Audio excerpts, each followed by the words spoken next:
you cannot convince me that you're a good person by abusing me. That makes you no, it's not possible. Everybody has an agenda. Agenda must agenda. No matter what, everybody has an agenda. The only reason why some people complain, the only reason why is because you don't have a slice of the national cake here. Oh, the honest truth is, you shout on social media, the authorities pick you up. You're on your own. How can anybody tell me that 6 years down the line, because next season will make it 6 years, that all you can win from the club is an FA Cup and 2 inconsequential community shields? Those are not trophies, okay? And Mikel Arteta says that his team is the best. The best. How does anybody come up with that kind of commentary?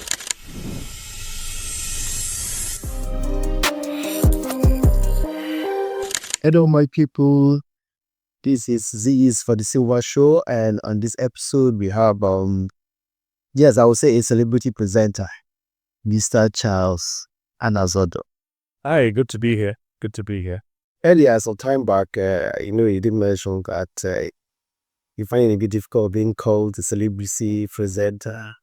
Yeah, I tend to frown at such descriptions, majorly because it's a personal conviction, by the way. I don't really see myself as a celebrity. I want people who define me as that, because I think a celebrity is somebody who has done or does something that positively affects the society in which he lives or the society at large. And when I think about someone who I can refer to as a bona fide celebrity, would be a certain Tunde Olokoya, Chess in the Slums, but he's affected the lives of indigent children across the country, and he needs to be celebrated for that. Chief Segun Debami, who currently has a football academy somewhere in Ogun State. So, those are people who positively help, others to achieve something. So when people call individuals on television, on radio, celebrities, I tend to strongly disagree, to be honest. How the transition happened? Well, on LTA, then now to Sport. A lot of people, when they see me, always tend to refer to ATA as the first port of call, but that's actually wrong. My career in broadcast began with DBN television. Oh, wow. Very many years ago, late 90s, 1997/8, 98 to be precise, DBN television. From there, I worked there for about 3 years, roughly about 3 years, where I cut my teeth, more or less, and then left the company and did some private work, which also included me being seen on the NTA. So I was never a staff of the NTA. Oh, wow. A lot of people misunderstand that. I was never a staff of the NTA. All I did was private work on the NTA, Master Sports, the African Soccer Show, and a few others as well, a few private productions. But I was never a staff of NTA. People mistake this all of the time, and I often have to correct people. Very few remember my days at DBN television. I wonder why, but then again, the NTA is a bigger network. Is seen across the African continent. So for that, it's understandable why many people would assume that. And then being on the AM Express, which was the network product, there was a sports segment on the AM Express. So for me, I think that's how people just kind of thought that I was a staff of the NTA. Okay. You feel Arsenal fans love you? Some that love me. And some of them, some Manchester United fans also have love for me. Funny enough, I think I have more Arsenal followers on social media than any other football club. I really think, because when I comment on anything Arsenal, the most comments come from Arsenal faithfuls. The most, As much as it's a lot of banter, I also think that there's a lot of reality in what I say. For instance, the manager Arteta. Mm. How can anybody tell me that 6 years down the line, because next season will make it 6 years, that all you can win from the club is an FA Cup and 2 inconsequential community shields? Those are not trophies, because these are one-off games. Anybody can win those things. So those are not trophies. Just one FA Cup. Any serious-minded football club, I'm not saying that he hasn't done well. He's taken Arsenal from point A to point B. Yeah? Yeah. In 6 years, you're not able to win any major trophy. There's something wrong somewhere. So should they be looking for another manager? That's their business. But the point is, there's something wrong, and Arsenal, it have become a club that just competes, makes up the numbers in the Premier League, and is unable to win any major trophy. And there's a lot of loud mouthing. Arsenal fans, they beat Real Madrid home and away. We know here what.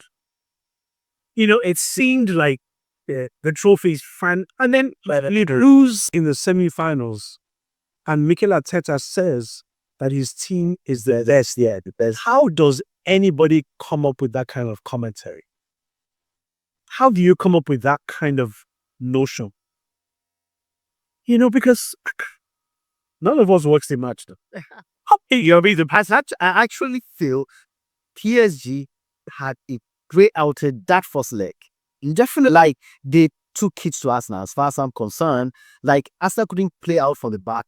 You don't win a game by having a possession of the ball. No, you don't. You must have possession and make use of your possession and hurt your opponent in those vital areas. Yeah. PSG had less in terms of possession. Well, they won the game. Yeah. So it's all about the technicalities. And Mikel Arteta has done well. He can only learn, but the only way you can learn is by being humble. Accept the fact that there are faults. So now you're saying humble yourself. Now you're coming to humble yourself. Yes. So when Haaland said humble, he knew what he was talking about. Be humble. You will win a couple of games, no doubt. You will ruffle a few feathers, no doubt. Every club does that. But that's not enough for you to say that you have finally arrived. No, you're not there yet. What would Chelsea be saying? Chelsea have won every trophy that Europe has to offer. Chelsea has won every trophy that England has to offer. Okay, that's true. Arsenal are nowhere near. And yet, there's a lot of loud mouthing. You win, you win against Real Madrid and you think that the world has to now come to an end. No. There's still a lot to accomplish. Just relax, settle down. So if you are in helm of affairs of Arsenal right now, what will you do? I'd sack Arteta. Because no matter how good you claim you are, every manager is judged by virtue of what you weigh. And they haven't won anything. Sack it. Find somebody else. Because the truth is they are going to lose quite a few players before the start of next season. They are able to lose a few players. So you need to have a manager who now wants to think beyond the lines. Arteta has gotten them to those lines. They need something new, something fresh. Sack Arteta. Maybe what Liverpool did? Yeah. Chelsea's been doing it. Chelsea been sacking managers, and they've been successful at it. United too have been sacking managers, but it just hasn't happened for them yet. It's obvious that with your line of job, you have to move around a lot. So how have you been able to manage that? Coming from the fact that I think it's public knowledge you also married to someone in the same job. Yeah. I think that's been. It's been fortunate. It's a fortunate thing for me because the amount of times that you get to travel, you're out of your home. It's only someone, like I said about football, it's always somebody who's in the game that can understand why you must be away from home so as long, as often as you are. I enjoy traveling a lot, to be honest. I enjoy hopping on a plane, going from I never envisioned myself from the very beginning as a 9 to 5 person. Okay. I never thought that, because when I graduated, the fun thing at the time was to get a job in a bank. Yeah. All my friends working in the oil industry and all the whatnots. But I just couldn't imagine me sitting behind a desk from 9 to 5, looking into a computer and taking 15-minute breaks. I just couldn't imagine that. I'd always wanted to do, broadcasts at whatever level, be it TV or radio.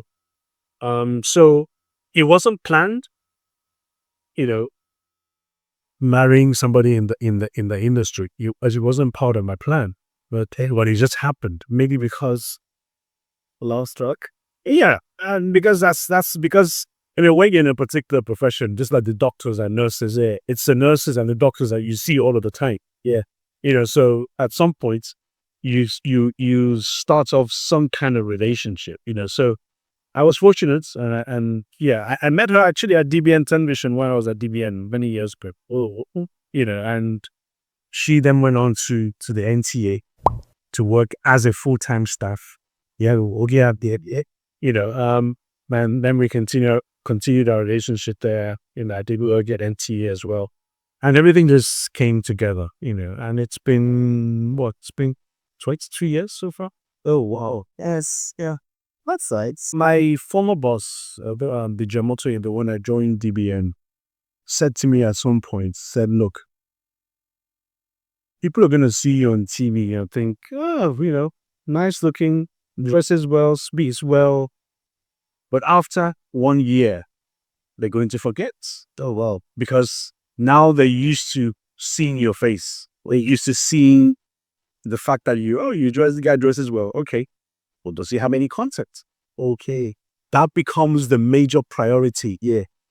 For anybody. Yeah. What is he saying that is of relevance or that sounds intelligent? And when you don't have that, they're going to forget you in a hurry. And move to the next big thing. And move on to the next big thing. When did it occur to you that, okay, I'm famous?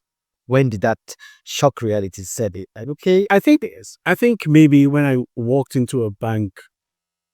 Okay, 2 instances. Walked into a bank once, very many years ago. And the bank, I was at the back, just queuing up like everybody else. I was at the back, and one of the executives walked into the bank and saw me, and Charles, is this you? Oh, yes, you. No, don't care. Come. What are you here for? And I said, explain. Oh, okay, come. For what's of a better name, Tunde. This is Charles. I attend to him now, and everybody else on the line was like, okay. But at that point, I think, okay, so this is what she gets for being recognized here, And I remember once as well going to one of these telecoms companies to buy data, when GSM first came out there. And I was standing in line, and this guy walks up to me. I said, "Are you Charles?" Like, yeah. He says, "What are you doing here?" I'm like, duh. I'm here to buy data. He said, else. Yeah. He says, but no, now. Like, what do you mean, though? He says, you shouldn't be lining up. You should be sending somebody to come and buy. You should not be here. You should be in your office. You send somebody to come and do it for you. Like, oh, my goodness. Does it mean I cannot live a normal life anymore? Just because you're on television, you can't do the simple things of life. No, come on. I'm not going to allow that to control on my personality. I don't struggle with it. I really do not. Like I said, I look at myself in the mirror before I walk out in the morning, and I say to myself, you are just like the man next door.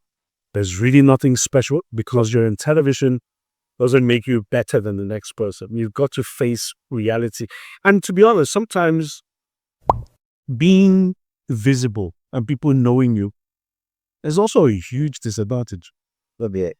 Because everybody expects that by now you should have this, you should be this, you should have like $5 million in your accounts, you should be living in Banana Island. People just have great expectations, but that's, they don't know what it be. Yeah, I didn't believe that. And I don't understand that. You know, I don't have I'm not a dad routine. You watch them be living in Parana. You can't compare me to those people just because you see me on television. So those are the things that we grapple with. People, and a lot of people, in trying to be like the Joneses, in trying to live up to people's expectation, get into trouble. Yeah, that's true. Because that's this person. Man, people must see me driving the 2025 Range Rover because I am Charles Anazodo. Yeah, Come on. that's That pressure is unreal, and it leads people to a lot of wrongdoing. You find people collapsing every day because, as a result of pressure, because you want to live according to the dictates of society. That's not for me. That's never going to be for me. Yeah, that's true. Because not too long ago, I think on social media, I would have someone who said he's coming off a 500 million naira debt. Oh, I read that one. Yes, that was macaroni. Yeah, and this is a young man, and I was 500 million, and you're still, I think you should end taxes now, I think. And what will happen if you're like in 40? What exactly are you doing? So I think, like you said, they might want to take one or two advice from you financially, like just be you and just live according to your means. Don't take out a loan and buy a house that you cannot afford. If you can afford to live in a 2-bedroom apartment, do so with a lot of joy. Do the work that you can and leave the rest to God. Be honest about your work. Don't do it because you want to impress your neighbor next door. You've got to live life to the best of your ability. When you look at your fingers, the fingers are not equal. They're not equal. No. So don't put unnecessary pressure. There's enough pressure in the world already. Don't add more to it because of your greed, because of your desires. If you can't travel abroad like everybody else does, don't stay around. Go to Habitita. If you can't, there are different ways in which you can actually relax and have a holiday without trying to be like everybody else who goes to America. And you don't even, as I was talking to a friend of mine one time, and I couldn't believe it. He traveled to America with his family of, I think, about 5 or so. So with him and his wife, got 7 people. Okay. I said, America, how did you afford?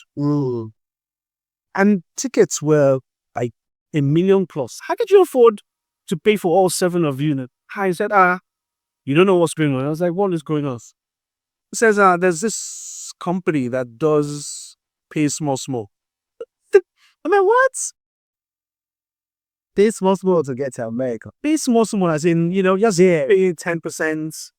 And later, They will give you the funds you travel. Then when you come back, you start paying. you start, like, are you for a holiday? So you'll be holidaying and you start You end your holiday in debts. Yeah. Knowing that when you come, you're going to have fun in debts. Knowing that when you come back, you're, oh my dad, you start paying. So I looked at him and I went, what? No, that is a fight. That's not something I would want to do at all. Man, do you know most people say you're controversial? I get that quite a bit. I've heard so many things about myself. Before you go far, when I said, okay, the veteran Charles Anazodo was coming on his Silva Show, I was having a friend. And he was like, oh, he's busy, but you can come to ask him 1 or 2 questions. I was like, okay, you can ask the question. I would say, why is he always on the other side? And then, what do you mean on the other side? He's like, most people are here and you're always on the other side of things. And I'm like, well, okay, let me ask him. I don't know what the other side means. Exactly. I don't know what it is. A lot of people like the herd mentality. Okay. Somebody says something or believes in something, and you don't question what that person is saying to you. And this this thing about being on the other side and all the whatnots is as a result of elections. Peter Obi and Tinubu, that's what it is. Let's call a spade a spade. That's what it is. About Peter Obi and Tinubu, And I've said over and over again on social media that I'm not a Peter Obi person, and I'm not going to make any apologies for about it. I'm not a Peter Obi person. I'm not a Tinubu person either. I did not vote at the last elections. I did not. Because I don't believe, and I still do not believe in Atiku, Peter Obi, or Tinubu. But having said that, 8 million plus Nigerians, whether you think they rig the election or not, is irrelevant. Because nobody can tell me today that Labour Party, PDP, APC, and all the other parties did not rig. If you have proof that these parties did not rig at all, bring it forward. But my belief is that everybody rigged. Now, who's have you rigged past now in election? Okay. So, Tinubu has won the election, yes. And my constant narrative on social media was, look, this is the man that has won, and I will support the man that has won because of the country. Okay. We have to move the country forward, and we have to support the man who got the most votes to govern the country. Nobody is bigger than Nigeria. If we're all praying for the downfall of the presidents, who loses? Country. The country loses, and Nigeria at large loses. So what exactly is it? You can't do anything about it in the 4 years that Tinubu will be in charge. There's nothing you can do except you want to say that you want to organize a coup. There's nothing that you could do. So the best thing for anybody and everybody is to support the government and hope that they get things right so that the next man that you vote in 2027 is able to carry on from where he left off. But if you continue to pray that he gets everything wrong, what it ultimately does is make it difficult for the next man who comes in as president. And why people cannot understand that the logic or mentality is just befuddling to me. I can never get it. It's either you're for Obi or what is that? And then when you state your claims on social media, the next thing people do is they start to abuse you. And, every time the only reason why I hold back from responding the way that I really want to sometimes, one, because of my belief, because of my belief in God. I'll tell you, and it's true, because of my wife. My wife begs me every day, please, Charles, ignore.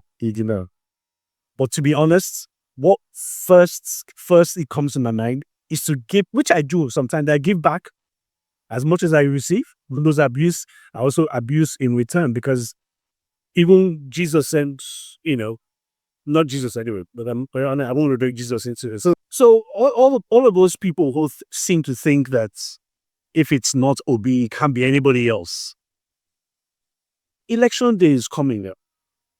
Yeah, that's 2027. Let's come out en masse and make sure that you do what is necessary. And people say, our votes don't count. How do you know that the votes don't count? If you sit at home and you say the votes don't count, of course it will not, because you're not there voting. So it didn't count. So it doesn't count. You have to be there to exercise your rights to vote and make sure that it counts for you to make a difference for everybody. So you can't really. People do a lot of so-called ideology on social media. People say different things. It's not about social media. Elections and policies are not gained by voicing your opinion on social media. You've got to put in the work. Yes, maybe there's a certain percentage in terms of the influence that social media brings. Yeah. But you've got to be smart about it. How does abusing me make me want to, in 2027, go out and vote for Peter Obi? How does it? No, seriously, think about it. If you continue to abuse me every day because of Peter Obi, why would I go out there and vote for the man that you abuse me of? It's irrational. maybe they can scare you to do. You cannot scare anybody. You can't. And to be honest, I'm the last person on the face of the earth that anybody can bully. You cannot bully me. No matter how many times you abuse me on social media, you abuse my parents, you cannot in any way influence me to do what it is that I do not want to do, because I do have my beliefs. And what I believe in, I strongly stand by, no matter what it is. I'm not saying that I will not listen to a superior argument. I will, But when you're vile about it, you cannot convince me that you're a good person by abusing me. That makes you no, it's not possible. It's not possible. It doesn't work that. It doesn't work that way. You can't convince me you're good by abusing me. It doesn't work that way. It doesn't. Okay. On this note, I just have to refer to this. There have been so much, these video clips about Peter Obi that's come up, and some people have called some ridiculous. Some have said he did address some of the issues that were presented to him.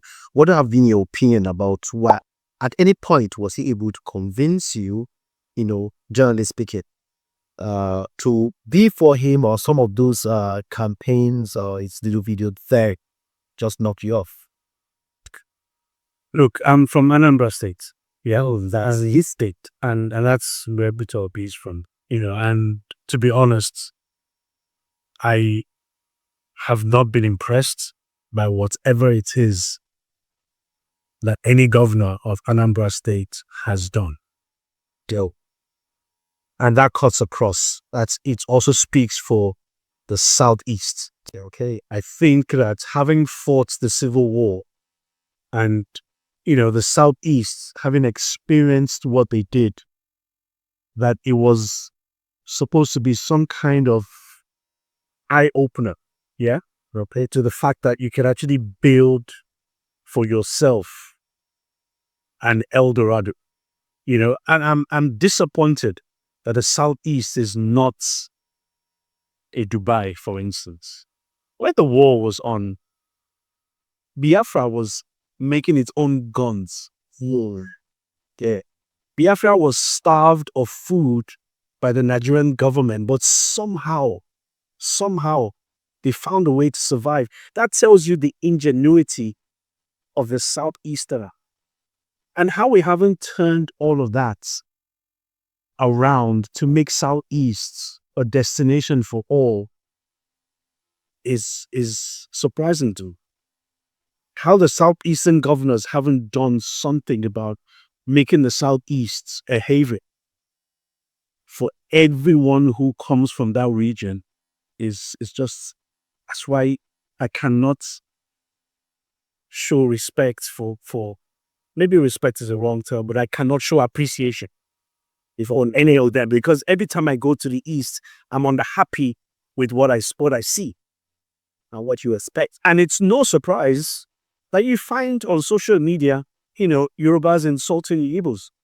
A couple of weeks ago, I posted a video of the Aja under bridge, and how bad it is. Which is true. Which is evidence. It's a video. It's evidence. It's a place that I go through. So I suffer the fact that the road is bad because it affects my car. I posted the video, and the response I got was, hey, go back to Anambra if you don't like the way Lagos is. I sat back and You felt it in some type of way. I felt it. I understood where they were coming from, because in honest truth, It's not the way equal day, but no, about that, I don't know. Well, my job as a journalist, as a broadcaster, why can't I go to Anambra and do my job there? Because there are no opportunities. yeah, It doesn't exist. does it? And that's always true. Whether you like, anybody who's watching now and says I'm against the Igbos, that's your business. But that's the honest truth. Everybody is flocking to Lagos for whatever reason.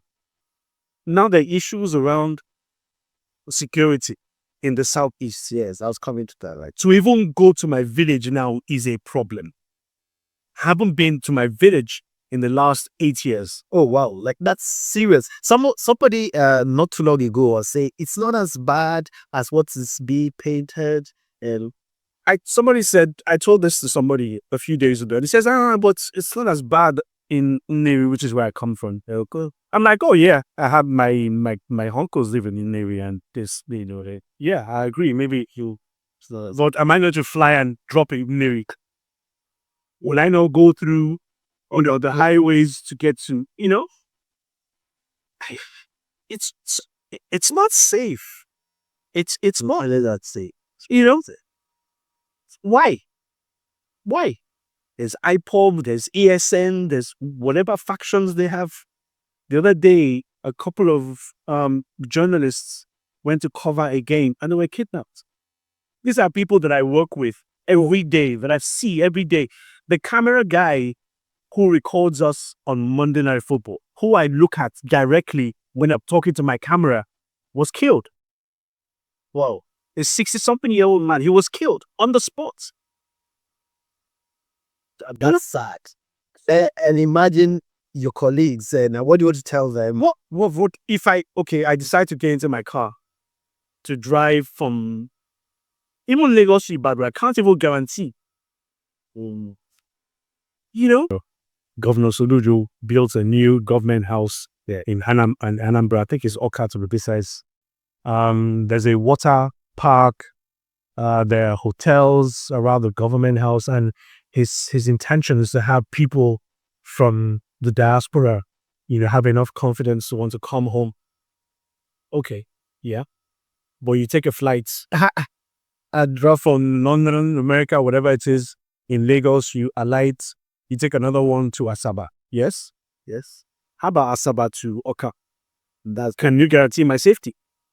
You cannot. You cannot. So those are where the problems lie.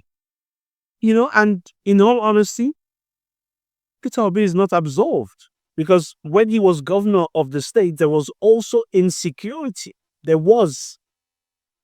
None of those governors can be absolved until Soludo finishes his term. Can we now judge him and assess him and say, okay, when you were governor, what happened? Up until when he finishes, I can't say that he's done nothing or is doing nothing about security. I can't. We have to wait until he finishes. If he gets his second term, we'll see. But right now, it's a no-go area. We've had that argument that we are not having a lot of heavyweights from the East speaking up against it, or some. Well, let's touch it. We're not. And for the some that do, they've had their houses burnt down. Safety. They've had their homes burnt down. Somebody says, hey, but you're a popular person, use your platform to, okay, so I do so. And then they trace my uncle here, and so I cannot in any confidence say what I want to say because of a fear of a reprisal. And that's because I am not protected by anybody. The honest truth is, you shout on social media, the authorities pick you up.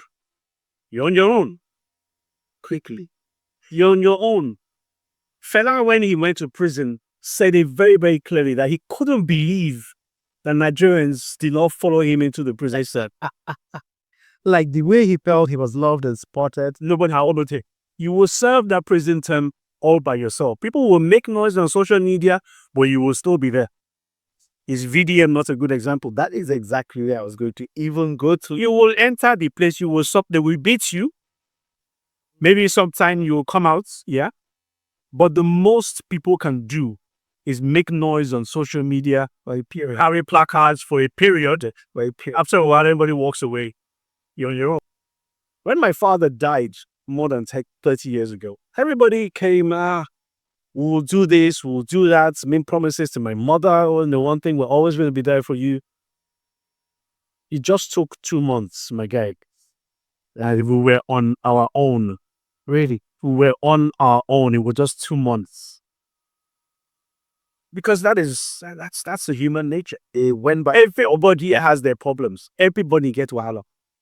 So when you want to carry wahala on yourself, be ready for the consequences. Because there will be consequences. Yeah, obviously. There will be. because opposition will always push back. Corruption, they say, will always fight back. Yeah. So be ready for, that reprisal. Be ready to know that, look, I'm going to suffer for this. If it's in your mind that you can take the punishments, go ahead, because you will do it by yourself. In Nigeria, I don't know about America or because I'm not American. Yeah, well, here you. But in Nigeria, you will run by yourself. So, on that, what do you think about Sowore and his revolution talk? I don't know a lot about the guy. He follows me on social media, and I follow him as well. He's a man who fights for the people. Believes that what is right should be right and should be stated as right. Okay. And what is wrong should be labeled as wrong. I don't know. I don't want to, comment on people who I don't know personally. Yeah. Because there's only so much that I can say based on the fact that I read of his, exploits on newspapers and social media, and I read what his thoughts are. He does have good intentions, no doubt about that. But behind those good intentions, everybody has an agenda. Whether you like it or not, agendas are naturally selfish. Yeah. We're naturally selfish. Yeah, this on agenda. Everybody has an agenda. Agenda almost agenda. No matter what, everybody has an agenda. The only reason why people complain, and I've said that on social media, and I got flack for it. The only why some people complain, the only reason why is because you don't have a slice of the national cake yet. I asked one guy once, if your father was a minister of whatever department, and by virtue of his influence, he got you a job that you do not deserve, would you turn it down? He didn't respond to me. He can't. He didn't respond. No, he can't. So if we're not benefiting, we don't have an uncle who's a government who's helping us to get a contract, any other thing is bad. Until once we don't have access to power, or we know somebody who has authority somewhere, everything else is bad. But once we start to benefit, seen a young man that President Tinubu appointed as the minister of blue technology, whatever he called it. Yeah, he was a very harsh critic of the president via social media. Yeah, very harsh critic. He was offered a job. He took it quickly. Has he abused the president since then? No, never. No, he has not. He has not. Why are the so-called mobs on social media, all those LP people, all those OP people, why are they not abusing him every day and say that he's what's that word again? When you're a betrayer. Betrayer, yeah. He's betrayer. Why are they not saying so? But he's in government now, and he knows now ruling Nigeria is the most difficult thing that anybody can desire to do. It's the most difficult thing. You have to battle religion. You have to battle tribalism. You have to battle the sentiments of the people. Everything you have to battle almost. The other day they were talking about Tinubu has a list of cabinet members who are mostly Yoruba people. And I'm like, did Buhari not have the say? Obvious. And my question is, okay, do you hire a person based on their tribe or based on their competence? You say competence. Competence, Abi. And then the person asks me, okay, so is it only Yoruba people that are competent? And I'm like, okay, look, I'll give you another example.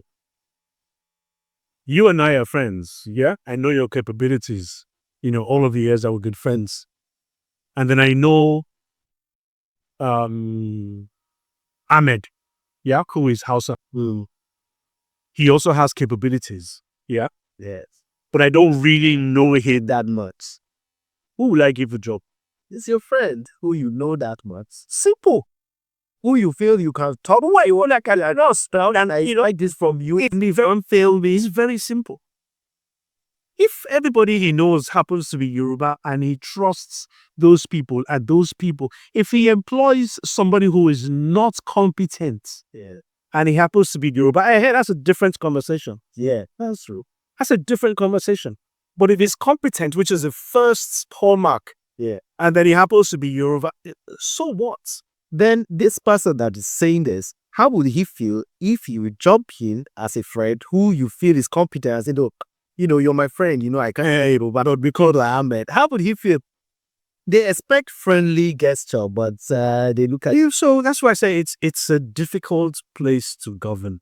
Do you feel you have suffered the same fate with people like the barrister Egdinope of it's social media and the obedience awareness on his case? I think we should have it, and Shay Law. Do you think you suffered the same fate with a couple of them? Because the Egdinope one time was obedient, but I think he quickly saw through and he felt, no, this was the place for me. Right now, if he tweets good morning, is abuse, couple abuse. How dare you? You betray, like you betrayer and everything. Then Shayla,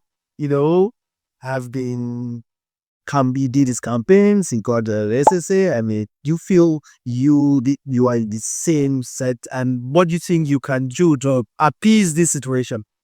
I'm not intending on appeasing anybody. Oh, that's for certain. I'm not appeasing anybody. Like I said earlier, I have a belief and I stand by my belief. I'm not here to make anybody feel happy. I told people on social media that, look, I have 100 and something thousand followers. It could have been more. Yeah. But I'm not on social media to make friends or to increase my number of followers. I block people every day. Every day. Once you talk absolute nonsense, I block you, because if you don't have a sense of reasoning, I'm not saying don't disagree with my line of thinking. I mean, we're human beings, we cannot all think alike. Yeah. But when you cross the line and you start to abuse and insult, I either just block you or I ignore you. Yeah, but I don't think that I have these people that you mentioned on the same place, in the same place, because for one, Chilo is a politician. Yeah. Well, Shayla, you can hear if you hear what she is. You're called a politician. And once you're a politician, you're always going to get visuals for people. You're always going to get that. Especially when you're now, for want of a better form of expression, in support of a party that people don't particularly like. Yes. For a very steely reasons, need honest. It's the same Nigerians that thought PDP was bad. The same Nigerians who voted in APC because they did not want PDP. Now they don't want APC. They want who? So I'm thinking, are we going to continue to walk down this path? So I'm not in that space, because I try as much as I can to comment on things sports related, life related. And when I talk about life, it's not exclusive of the politics of this country. Yeah. I live in this country, so whatever happens here adversely affects me as well. People think because I have a name, when I enter a petrol station, they sell petrol for me for free. It doesn't happen. It does not happen. I still have to struggle to make a living just like everybody else. Yeah. But I think it's ridiculous when a certain section of the public believe that the only way to get back at people is by canceling, so to speak, those people. So I think it's ridiculous. And anybody who's got that mentality, if you walk into an office and you're looking for something and somebody identifies you as a supporter of the APC, and he's a Labour Party person and says, because you support the APC, I will not give you this job, I think that person is stupid. And people, I think that person is irresponsible, to be honest. That's what I believe. Because you don't judge people by virtue of everybody has a right to walk in a certain direction. Everybody has a right to choose. Even the God that we serve gives you a right. He doesn't say that you must follow Christ. He never said so. All he has done is saying that, look, if you believe in me, this is the path that you should be walking in. He didn't say this is the path that you must. Nobody forces anything on anybody. If you think this person is right for a certain job or a responsibility, he or she should not be judged because of their allegiance. What was your biggest challenge in sports journalism? I think it's the lack of access to information. It's easier these days when, the advent of the internet. A lot of today's journalists can just pick things on the internet and run with it. But back in the day when I started off, you'd have to actively source your news, which means you had to go to locations. We always had to be at the national stadium because the different sporting federations were located at the national stadium. We had to be there to be able to get news and information.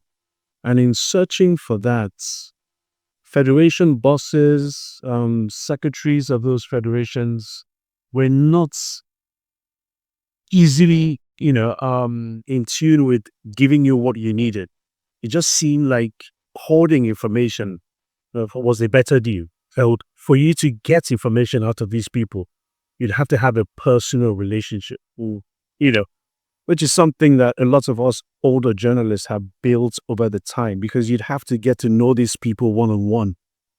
And that's a major obstacle, to be honest. And it still exists up until today. Shouldn't be hoarded. That's the point I'm trying to make. From way back then to here, Nigerian football, the NFA, what do you think they did right? What do you think they're getting wrong? Are we there yet? It depends on, you'd have to give me specifics. Are we there yet? I really don't think there's any country that's there yet. You look at the Brazilians, they won 5 World Cup, and they're still asking for more. They're still asking for more. The Brazilian league, despite what they've achieved on the global stage in terms of their national team, the Brazilian league is not on the list of the 10 best leagues in the world. Yeah, that's true.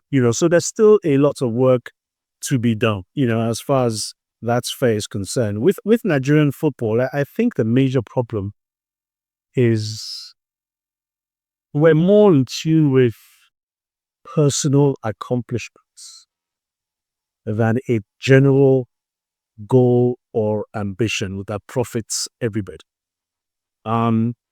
Typical example, you'd employ, or whether somebody gets a job as maybe the sole administrator of AIBA Football Club, okay?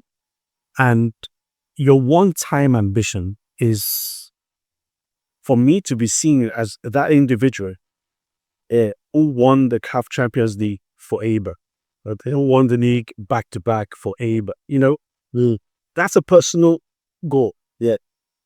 Or you're not looking at it holistically. The idea should be, how do I make AIBA Football Club a global brand, okay? An international enterprise. Yeah. The way we see the Arsenals, the Manchester Uniteds, and all the whatnots, it's not what they're thinking about. AIBA won the CAF Champions League back-to-back in the 2003-04 season. Yeah. From then till now, it's been, 21 years?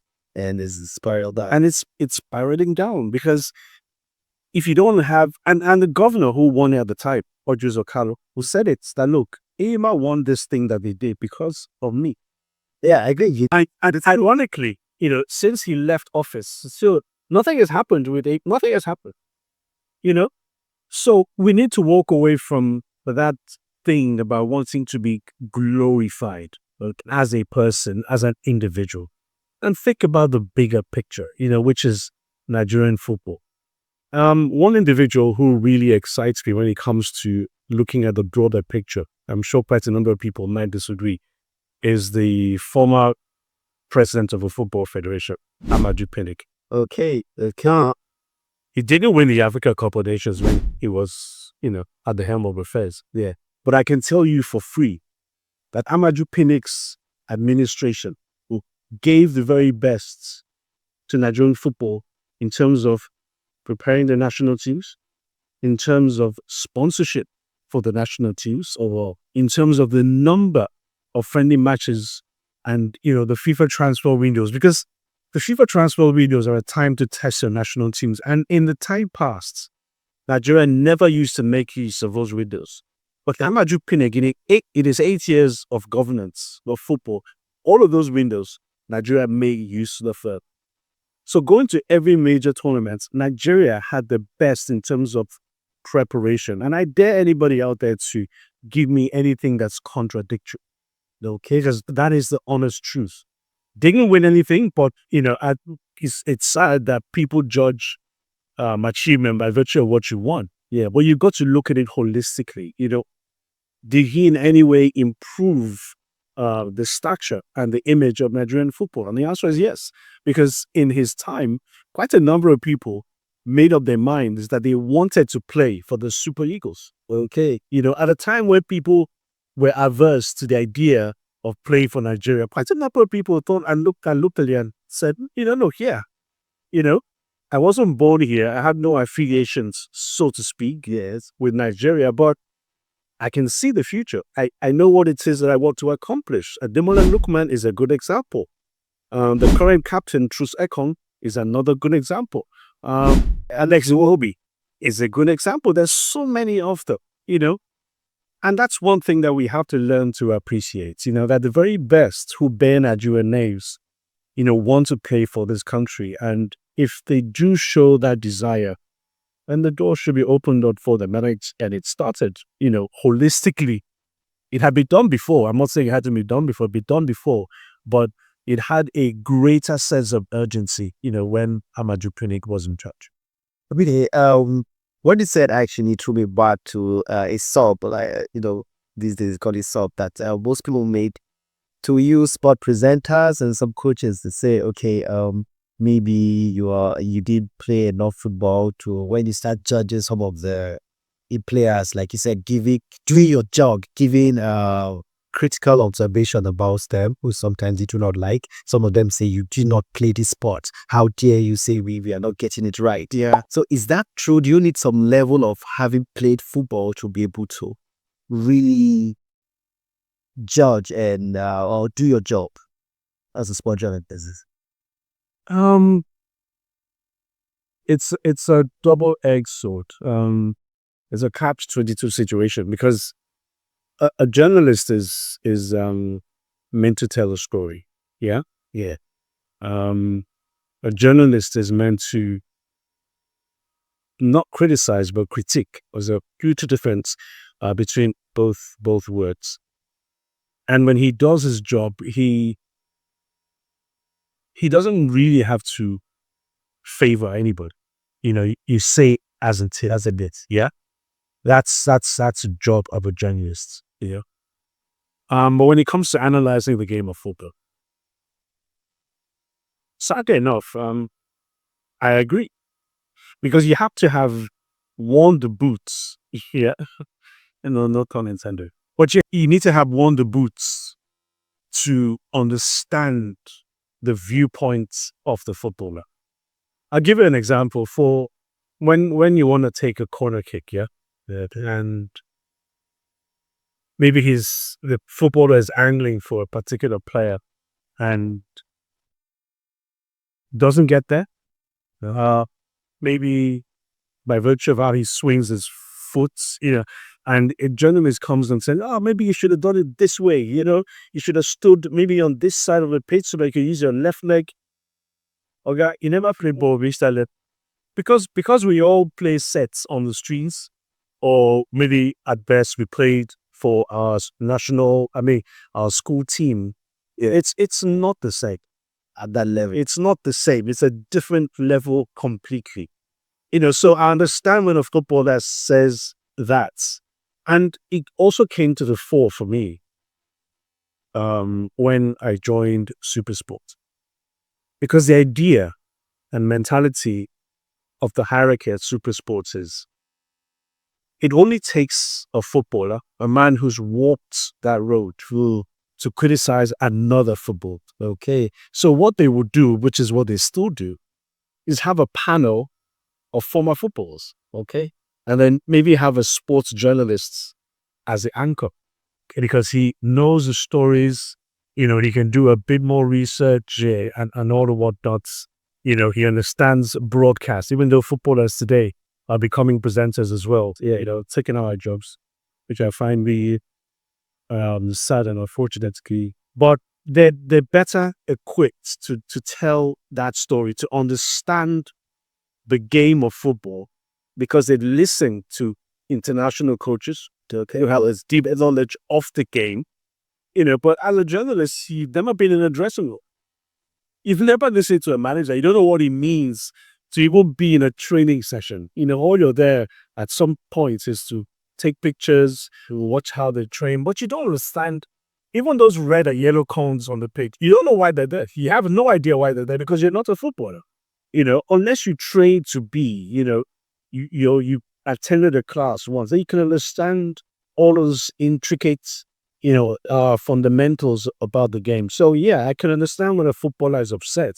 If a journalist is speaking absolute nonsense because you've never been there.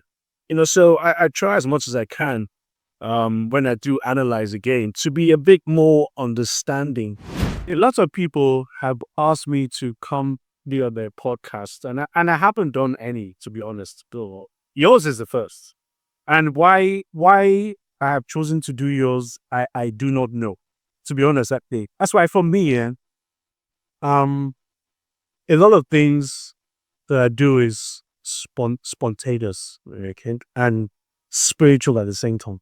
If I have a deep desire to do something for somebody, it's not about ordinarily what anybody would ask you is how many followers do you have? Exactly. Where is he put it? One thing. But I don't care about those things. I'm just something look at for me. There's something in my spirit that says, do this. I just go ahead and do it. Thank you. So that also helped in deciding that, okay, let me just do this. To be honest, I was surprised. I was like, okay, take it or leave it. You keep saying you're like celebrity, you'll be out there. So I'm going to ask you, oh, for that much.